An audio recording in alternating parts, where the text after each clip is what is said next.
Hello?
Hey, so this is Evan Burfield, co-founder of 1776.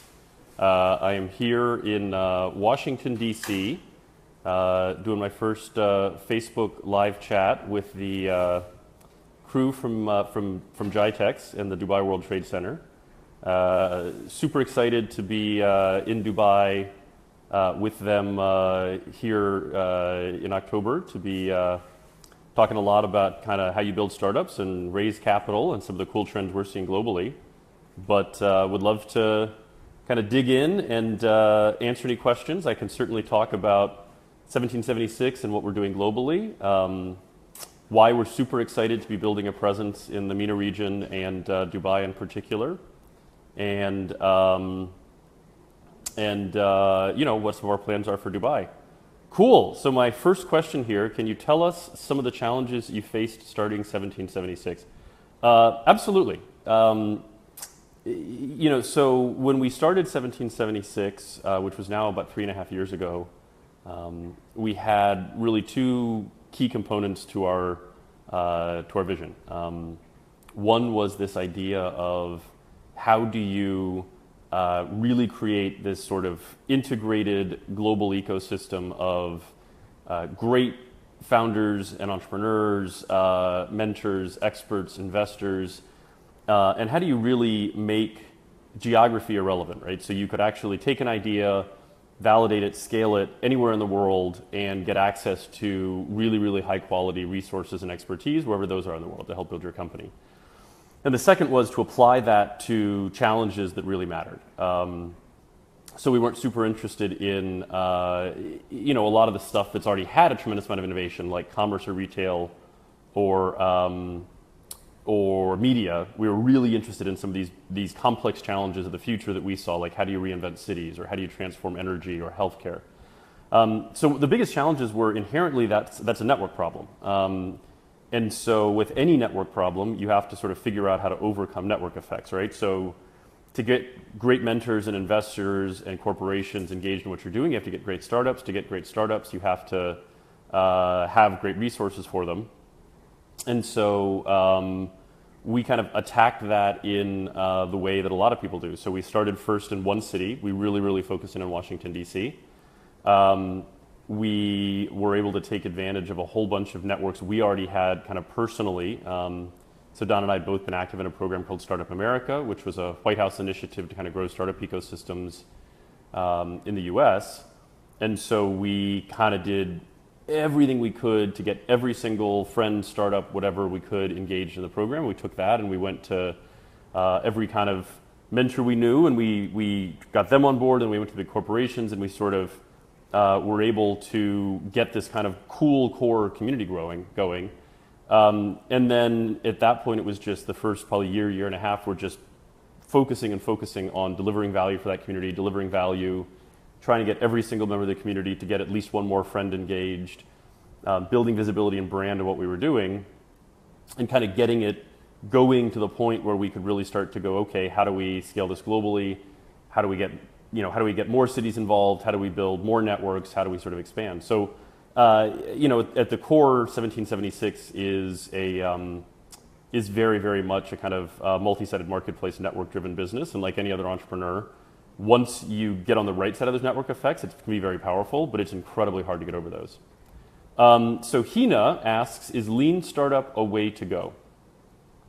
So there are tremendous kernels of truth in the lean startup. And I'm going to circle back on what the kernels of truth are and why it's really important to take advantage of those lessons. At the same time, we find for lots of our entrepreneurs, it's very, very hard to actually follow the lean methodology as a practical guide for building a startup.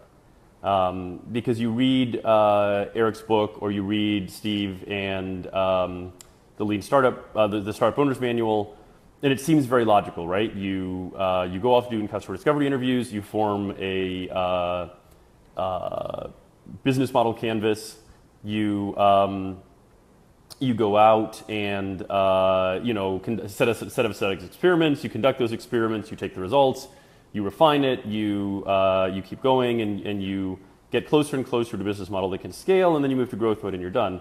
The reality is almost no company we've seen, successful or failed, really follows that methodology quite that dogmatically. So we spend an awful lot of time trying to help engage and support the startups that we work with where they are. So if the reality is they have a product, but they still have to refine that because they haven't done enough customer development, it's not really practical to say, well, stop, don't do anything else, go back and do all of your product development and then refine your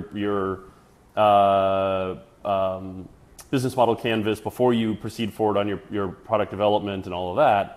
Or if they really have to raise capital to kind of get to the next stage, going, well, you haven't quite achieved full product market fit, therefore you can't raise capital, again, is a very, very tough. And so businesses don't grow linearly. Different parts of the businesses grow at different rates.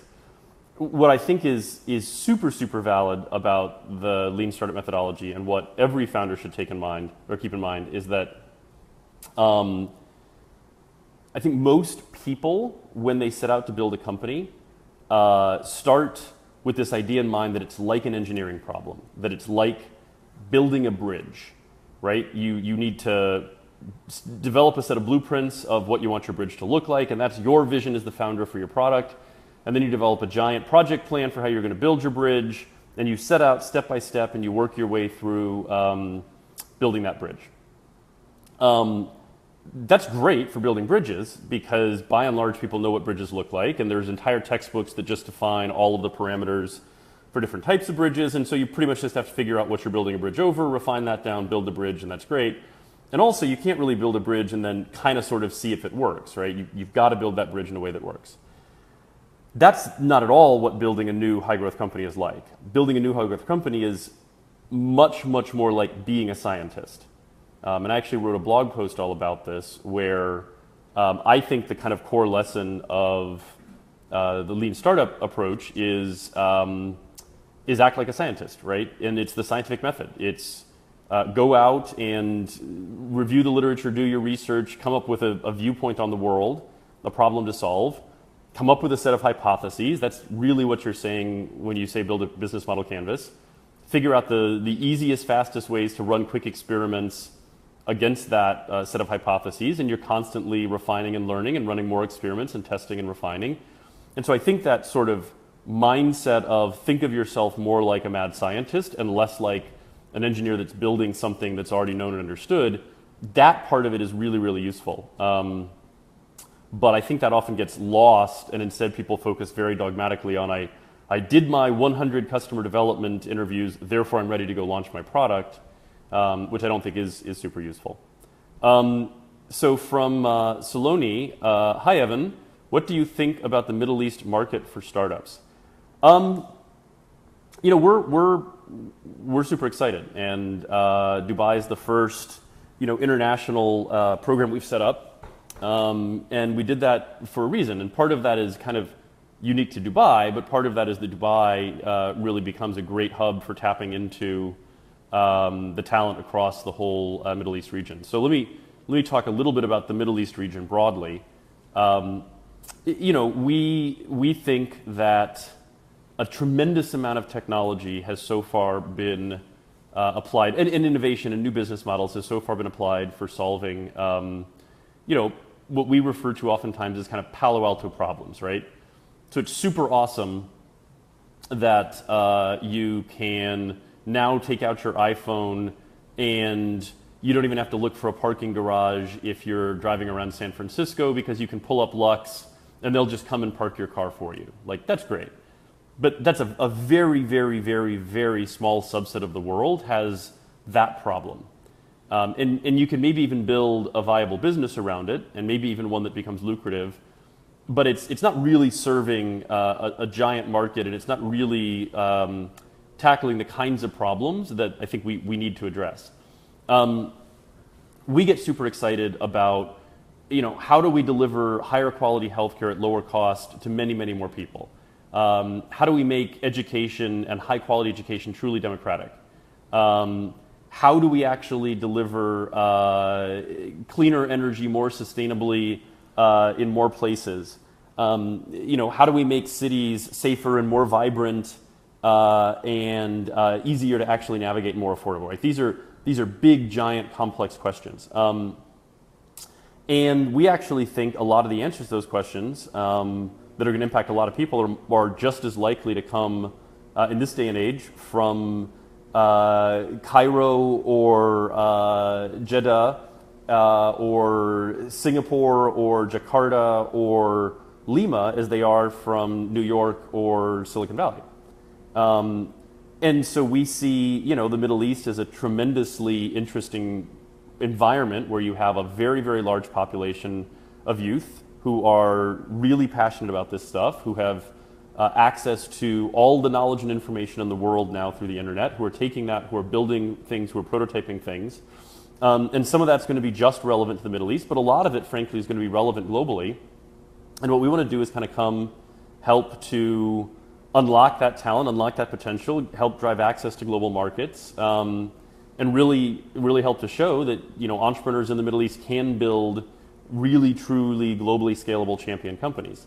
That's the Middle East. Dubai in particular, we're excited about really because of the combination of the role it serves as sort of a hub for the overall region. So we see a lot of startups getting started in various places, but naturally sort of expanding to and setting up operations in Dubai. So it's a great place for us to engage there, but not just for the Middle East, frankly for increasingly startups from a very, very broad swath of the world, because it's sort of the commitment, I think, of leadership and a lot of leading institutions to really try to be the city of the future.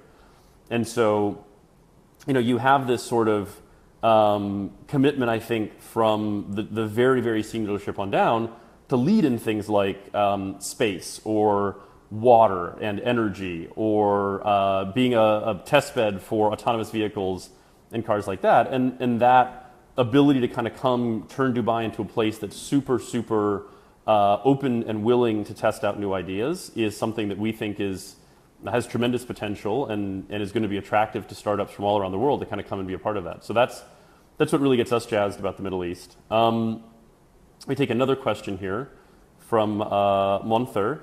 Hi, Evan. One piece of advice you would give to someone interested in setting up a startup in tech in the Middle East? I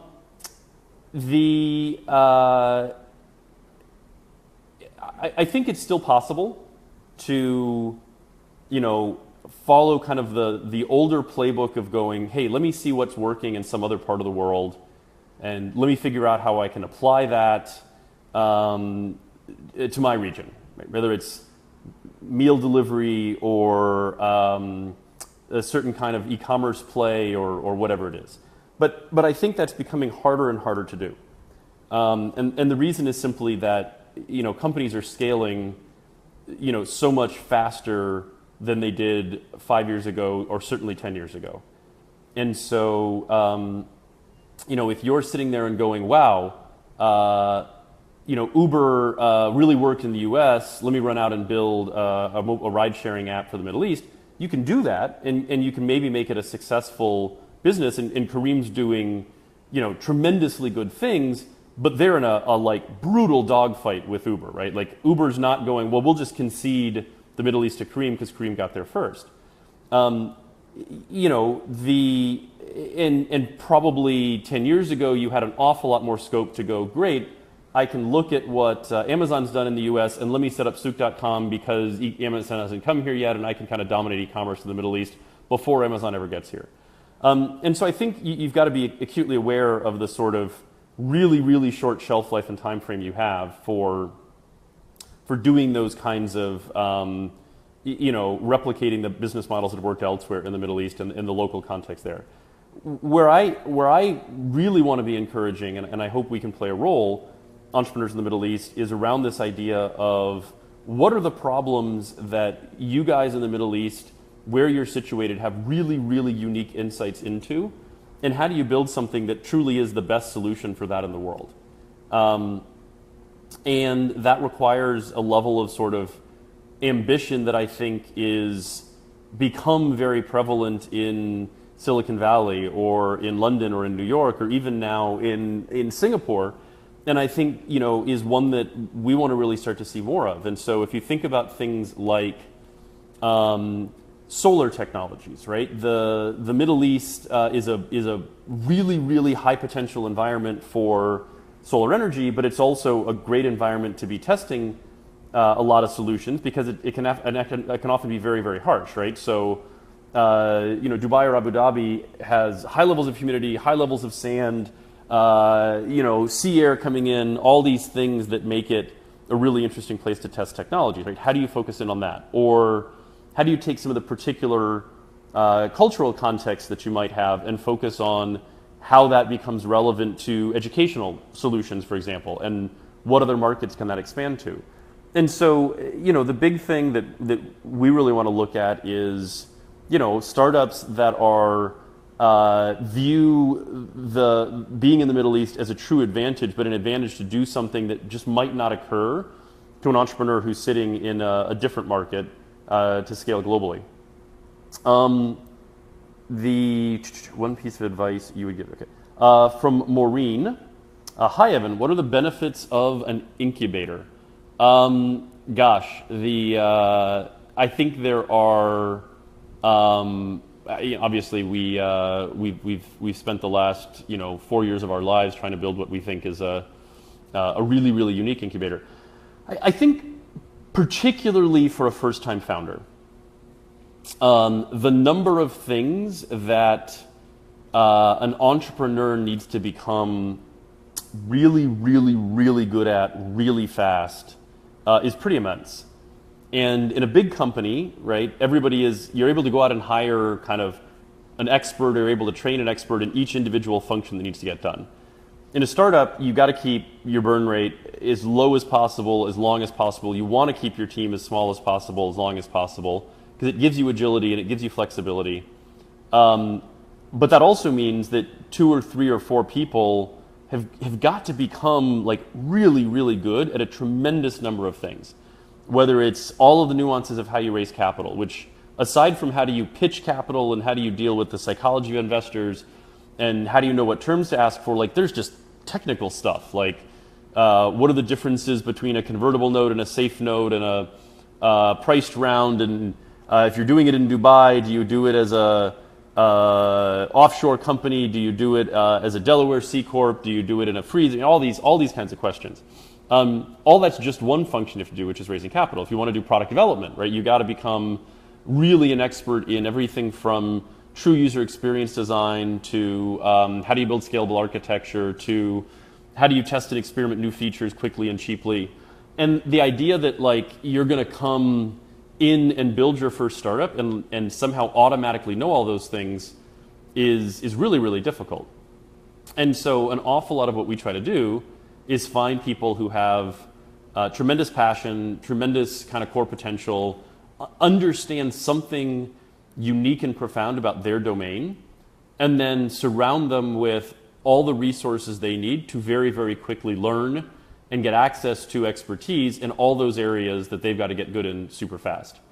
So we tend to think of it as like this 12 to 18 month journey that a first-time founder has to go through, where they're both building their company, but they're also building their skill sets as an entrepreneur. And we really do think in terms of our mission, our goal is to make sure that we're building great entrepreneurs at the same time that we're helping them build great companies. The reality, and it's a harsh one, is that most of the entrepreneurs that start companies, particularly high-growth startups, are going to fail. And that's part and parcel of the journey that the entrepreneur is going through. Our goal is to make sure whether this particular startup succeeds or fails, we want them to come out of that experience a much, much, much stronger entrepreneur. That's for first-time entrepreneurs. If you're a seasoned entrepreneur, we still think you can get a lot from a high-quality incubator program, and that's really should be accelerating your access to markets, investors, particular expertise that you might not have, and hopefully, if you're a more experienced founder, you can kind of take the core resources that we offer at a program like 1776 and take advantage of it an awful lot faster because you know where you want to go, you know what you need, you can tap into that very, very quickly. I'm gonna encourage you guys here. I keep the questions flowing so that I can keep addressing topics that are actually useful and interesting to you guys. I can talk more about some of the nuts and bolts of how you build and scale companies, can talk about pitching, can talk about all that stuff. I can also dig into some of the things we're seeing in sectors we focus on, like healthcare or energy, smart cities, mobility, areas like that. To circle back a little bit to unpack Solani's question about kind of the Middle East and Manthar's question about advice for starting questions in the Middle East, I think we're at a really interesting point too, where maybe 3 or 4 years ago, there was really starting to become the energy and the buzz and the grassroots behind startups, but it was almost sort of underground, right? It was something that passionate young people and were really getting in front of. And I think great books like Chris Schroeder's Startup Rising kind of really focused in on that, right? That there's this energy and this passion amongst many of the young people in the Middle East to go out and build things and transform their world and the world overall through entrepreneurship and through new technologies and new ideas. What I think has started to shift in the last 12 months, 18 months is the kind of commitment now that you're seeing coming from not just the youth and the grassroots, but that you're really starting to see coming from leadership. And whether that is, Sheikh Mohammed in Dubai, or whether that is, Deputy Crown Prince bin Salman in Saudi Arabia, or whether that's what the Lebanese government is sort of trying to do, I think that didn't necessarily exist a few years ago. And when you can combine that kind of top-level leadership with that really kind of core grassroots on-the-ground energy that's starting to mature, that's where you really start to see very, very explosive opportunities and potential and growth. And we tend to see that in lots of different parts of the world, in lots of different ecosystems, that it almost always starts as almost this kind of cool, funky, underground counterculture, right? And then eventually it starts to become like real, and people start to go, holy crap, like this could really be something that transforms our economies, and people could really make serious money from it. And that's when you start to see government and big corporations and wealthy families and wealthy individuals starting to really come out of the woodwork and put real resources and real capital behind things, the next stage an ecosystem tends to go through is then when that first crop of successful entrepreneurs starts selling their companies, they're making money, and then they can start recycling their expertise, their capital, their resources. And so you're seeing that with a Fadi Gandour, right, who's been tremendously successful in building a company and is passionate about taking everything that he's learned globally and everything he's learned in the Middle East and recycling not just his capital, but his knowledge and his connections into helping this next generation. And I suspect you'll see the same thing once Kareem eventually cashes out from the Kareem founders, re-engaging and turning things over. And that kind of process of bringing the grassroots energy from the youth, bringing the commitment from leadership, and then eventually starting to kind of recycle expertise, I think is when you start to see long-term, sustainable, really powerful ecosystems form and develop. So for us, when we looked at the Middle East, it was, is there that energy, is there that passion on the ground? And it was unequivocally yes.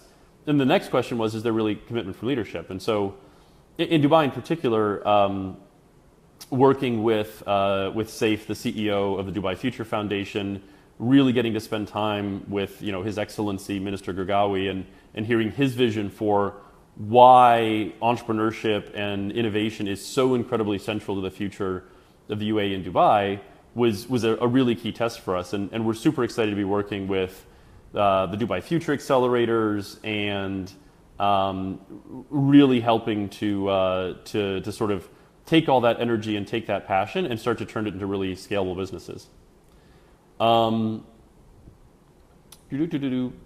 Other questions? I'll circle back to kind of Monther. So one piece of advice.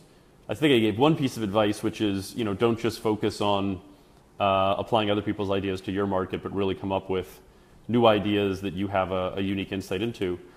Other general advice we spend a lot of time talking to with our founders.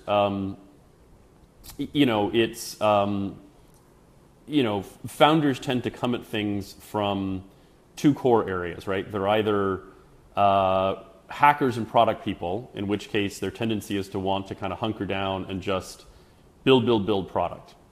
And with those founders, we spend an awful lot of time talking about why it's so critically important that they build less and they engage with customers more and they figure out how to pitch their concept more. The other side is it comes from sort of the hustler side of things and somebody who's really good at understanding a market and selling and pitching and telling stories, but doesn't really know about how you build. And either of those two kind of domains can be very dangerous. And you can often sort of delude yourself that you're making progress before you really hit a wall. And for the ones who are super product focused and super, just want to kind of build, we really focus in on this idea of you've got to build out a well-rounded team. Either you have to learn how to pitch and how to sell and how to engage with customers, or you've got to bring in a partner into your founding team who really knows how to do that. In the same way, if you're that person who's great at selling and great at telling a story, you can't just outsource your development, right? And so we get so many founders who come and go, I've got this great idea. Do you know a consulting firm that'll help me build my product for cheap? And those almost never turn out well. And so, we spend a tremendous of time having this kind of tough conversation of you've got to find that technical co-founder. You've got to find that person who can really build a product in a super agile way and be your partner.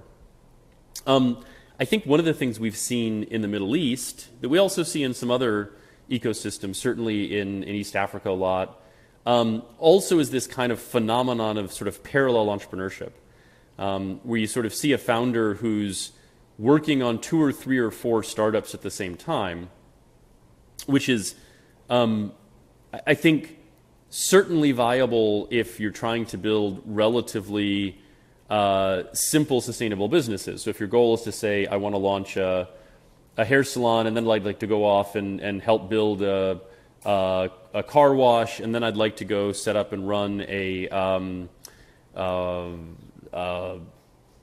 club promotional firm, whatever it is, right? That might work. It's incredibly hard to do that if you're really trying to build a high growth,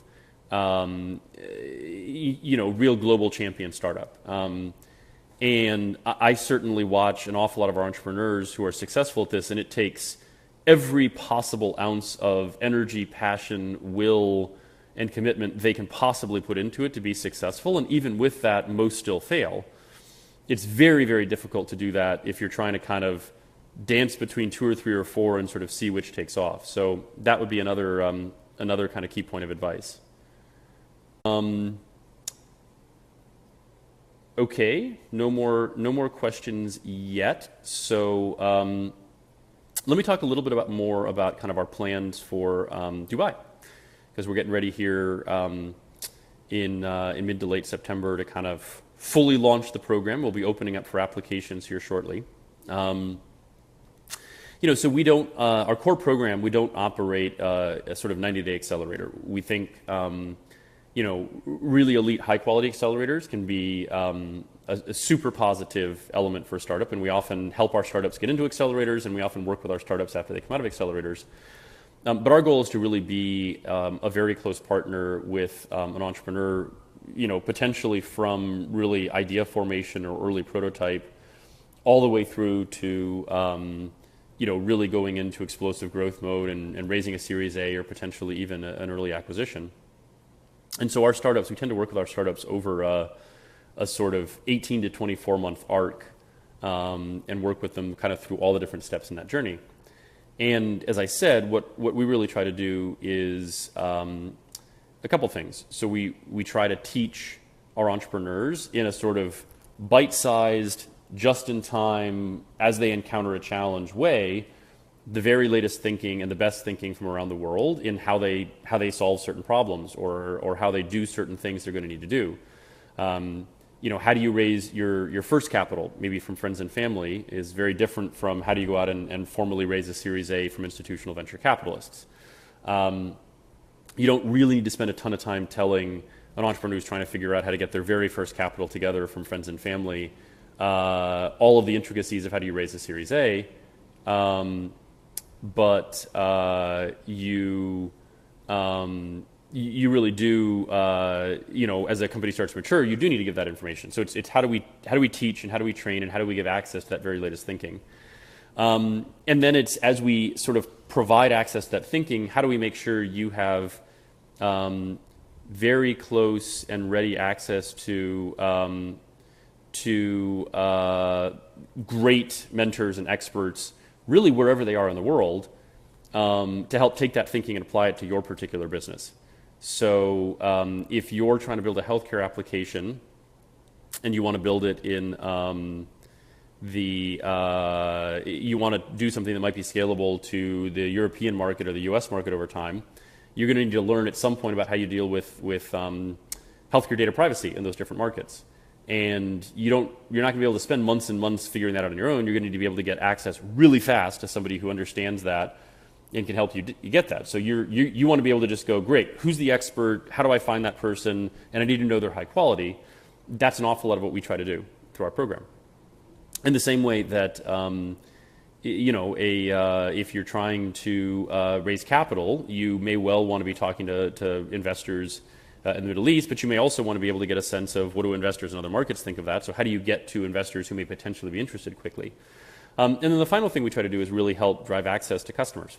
And it's one of the reasons why we really focus in on a particular set of sectors, right? So we don't purport to help entrepreneurs in any area. We're not the right people to help you figure out how to scale your e-commerce business. It's just not what we do. But we're really, really good at figuring out how to help you in healthcare or in transportation or mobility.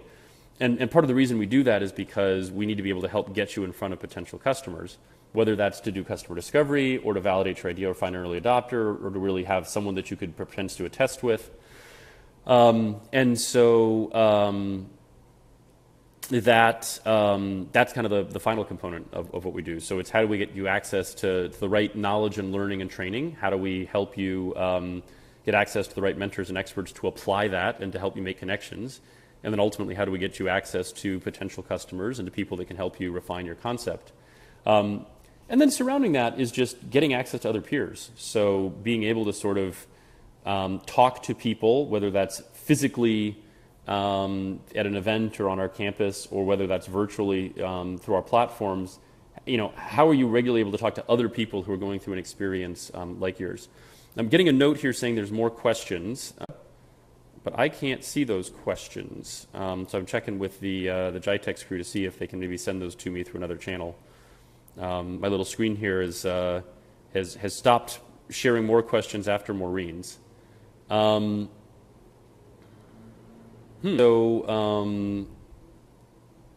Okay, they're copying these additional questions. This is the first time I've done Facebook Live, so I'm a beta user here myself.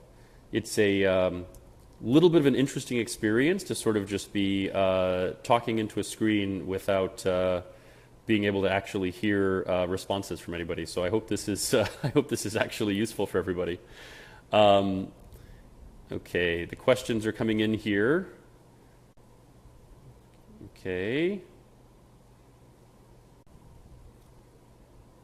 Waiting for the new questions to come in. Let me just answer real quick the question about why 1776. So 1776 is reference to a year. There were 4 things that happened in the year 1776. James Watt put the first steam engine into production in northern England, which kind of officially launched the Industrial Revolution, which obviously transformed pretty much every aspect of society, politics, economy, everything. The second is that James Cook left on the last of the major voyages of discovery, kind of mapping out the globe, which is sort of the inflection point into really globalization. The third is that Adam Smith published The Wealth of Nations, which kind of lays out the philosophical underpinnings for capitalism and markets and entrepreneurship. And then the final one is Thomas Jefferson wrote the Declaration of Independence, which kind of lays out the modern idea that government needs to serve the needs of the people, and that people also need to take a role in creating and driving these institutions. And so for us, we always thought to ourselves, if you were sitting there in London or Paris or Geneva in like September of the year 1776, and you happen to have known that all 4 of those things had occurred, you'd probably be thinking to yourselves, man, right, we've gone through unbelievable change in the last 5 years. Like, this is just mind-blowing, without really being able to comprehend like just how much change was going to come in the next 5, 10, 15, 20 years or the next 100 years. And we think we're at a similar inflection point in history where there are just incredible new technologies that are coming online, right? Sensors and artificial intelligence and automation overall, robotics that are going to have unbelievably profound effects around the entire world in the very nature of what work means and how we live our lives, how we organize our societies, everything. And we think that entrepreneurs are going to play an incredibly central role in doing that. And we think it's very, very important that government be actively engaged in figuring out how you work with citizens and entrepreneurs to change sort of the way institutions work to accommodate for that. So that's why we called it 1776. Okay, I'm getting another question coming in here. Sorry, so Rabia asks, can you raise funding from the U.S. if you're based in the GCC? Absolutely. Venture markets are becoming increasingly globalized. We invest, as an example, our venture fund invests all around the world. I think the key thing is what investors look for these days, what U.S. investors look for, or at least ones that are open to investing globally, is really, really being able to show the kind of core metrics that an investor looks for. And that's a really, really big market. And so an awful lot of times, you see an entrepreneur going, wow, if I really, really crush everything over the next, 5 years, 7 years, 8 years, whatever it is, I could build a $20 million a year business in terms of revenue. and they don't understand why sophisticated venture capitalists automatically lose interest. And the reality is just, in order for venture capitalists to drive the kinds of returns they have to give money back to their investors, while accommodating, while taking into account all of the losses that they're going to face from companies that simply don't succeed for all the reasons that companies don't succeed, you need to be investing into companies that are really tackling billion-dollar plus market opportunities. So it's number one, are you really being ambitious enough and thinking broadly enough about the opportunities? And then the second thing is just the sheer kind of level of growth that you need to be able to demonstrate to really raise serious capital. And that's not going, hey, guess what? I'm growing at 5% a month, which feels like an awful lot of growth, but for really venture-backable businesses, they're more likely to be growing at 5% a week than 5% a month. And that's very, very hard for a lot of entrepreneurs to sort of understand. And so to go raise capital in the US, what you've got to be super focused in on is how do you demonstrate a vision and an opportunity in front of you that is big enough, and how do you demonstrate a growth potential and a growth rate that's going to get you into that giant market opportunity fast enough. And then the final part is just, there's norms to these things, right? How your pitch deck looks and how you talk about your business, and knowing the right metrics to talk about, and being able to kind of talk the lingo. And that's a lot of what we work with our entrepreneurs on through the 1776 program is, how do you build that pitch deck in the right way, and not just how do you find a big enough market and how do you drive growth fast enough, but how do you get the pitch deck right, and how do you know about the right metrics to track for your business and to talk about for your business, and how do you approach investors in the right way, whether they're investors locally or investors in the U.S. or Europe or Asia. These things are becoming increasingly uniform around the world, and so we try to provide all those insights we see from all the companies that we work with. So I have got to jet now. It's 9:30 in the morning here in the U.S., and so I've got to go start my day. But I've had a phenomenally fun time talking to you guys. It's cool to actually see questions coming in and know that you guys are listening and that this is useful. And hopefully I'll get to see all you guys here soon in person when we kick off the 1776 program in Dubai. I'm spending time in Dubai personally about every 3-4 weeks at least, and loving every minute of it, and really, really enjoying meeting a lot of great entrepreneurs in the Middle East. So thank you, and I'll see you guys soon.